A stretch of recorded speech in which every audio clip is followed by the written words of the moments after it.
Olá, Média Zanetti, Ferrogrão e os royalties e taxa de proteção ambiental, 340 bilhões por ano. Bom, onde há um problema, há sempre uma oportunidade. E essa guerra comercial dos Estados Unidos com a China, e dos Estados Unidos praticamente com o mundo, tem oferecido oportunidades para o setor do agronegócio brasileiro, né?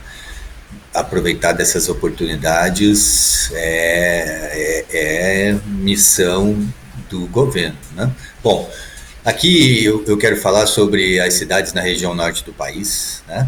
Que tem grandes quantidades de reservas ambientais e as obras de infraestrutura que atravessam esses territórios, né? Para falar sobre a questão de pagamento de royalties e para falar sobre a questão das taxas de proteção ambiental municipal, né? Para haver uma compensação financeira pela manutenção dessas reservas ambientais federais. Bom, o royalty, né, das grandes obras de infraestrutura, petróleo, hidrelétricas, né, ele tem a sua incidência sobre essas reservas brasileiras, né? Reserva de petróleo, reserva de produção de energia e também sobre as reservas de serviços ecossistêmicos, essas reservas ambientais. Então é evidente que quando o governo federal implementa uma reserva ambiental num território, ele tem que começar a pagar royalty para esse território referente ao uso daquela reserva ambiental para a produção de serviço ecossistêmico para o restante da sociedade, né? Então esses royalties são os pagamentos feitos para essas grandes obras de infraestrutura e que intervêm nos territórios municipais e tem que fazer uma compensação financeira. O conceito se aplica para as reservas ambientais. Então, os municípios da região da Amazônia brasileira, que tem essa grande quantidade de reservas ambientais federais, eles têm que receber royalties por isso, né? Pelo uso disso. E olha, os produtores, o agronegócio brasileiro mesmo já se mostrou favorável à manutenção dessas reservas ambientais, não é? Então tá aí a pessoa, o setor que quer pagar esses royalties, né? Então o agronegócio brasileiro que usa essas reservas ambientais como fator de competitividade internacional, ele tem que pagar para os municípios da Amazônia brasileira os royalties pelo uso desse serviço ecossistêmico, seja de marketing ambiental, tá? Então, o setor do agronegócio tem se mostrado favorável. Eu acho que é o setor, né? Grandes representantes do setor aí já se posicionaram a favor de fazer esse pagamento.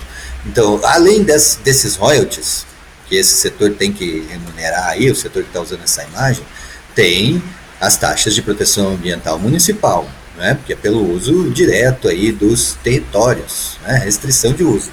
Vamos pegar, por exemplo, esse caso da Ferrogrão e os 12 municípios do eixo da Transamazônica e BR-116. Altamira, Aveiro, Belterra, Itaituba, Jacareacanga, Juruti, Novo Progresso, Placas, Prainha, Urópolis, Santarém e Trairão. 41 milhões de hectares, onde estão 33 milhões de hectares de reservas ambientais, 80% do território. Bom, esses municípios têm em média 3,5 milhões de hectares cada, e dentro desses 3 milhões e meio estão 3 milhões de reservas ambientais, tá? Além de 80% de reserva legal. Resta para os municípios, em média, 100 mil hectares por município dos 3 milhões e meio, certo? Então, 0,03% de ocupação territorial. E aí, nesses territórios, passam essas ferrovias e rodovias. Bom, isso gera um custo anual da perda de imobiliária, né? Os territórios que estão imobilizados, da perda de produtividade de 340 bilhões de reais por ano. É o que é perdido de renda, considerando o uso da terra dividido em 30 anos, né? Uma cota de reserva ambiental para o governo federal, assim como tem a cota de reserva ambiental da reserva legal, né? Das propriedades rurais, e a perda de produtividade de R$ 9.000 por ano aí, que essas terras produzem bruto. Então, isso dá 340 bilhões que os municípios têm que abrir mão.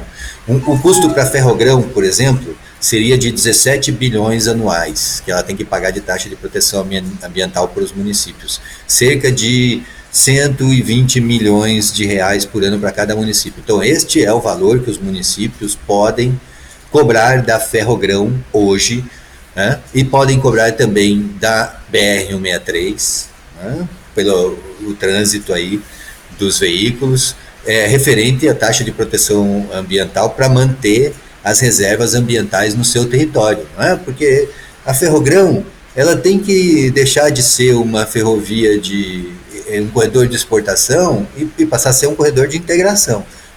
A taxa de proteção ambiental municipal ela ajuda a remunerar o município, né? Distribuir renda que é gerada com esse agronegócio brasileiro, né? Então, os royalties de um lado e as taxas de proteção ambiental do outro vão fazer com que os municípios da Amazônia tenham, sim, condições de arcar com este peso que essas reservas ambientais. Tá? Então, a taxa de proteção ambiental é uma forma dos municípios cobrarem o ressarcimento pela presença das reservas ambientais federais no seu território.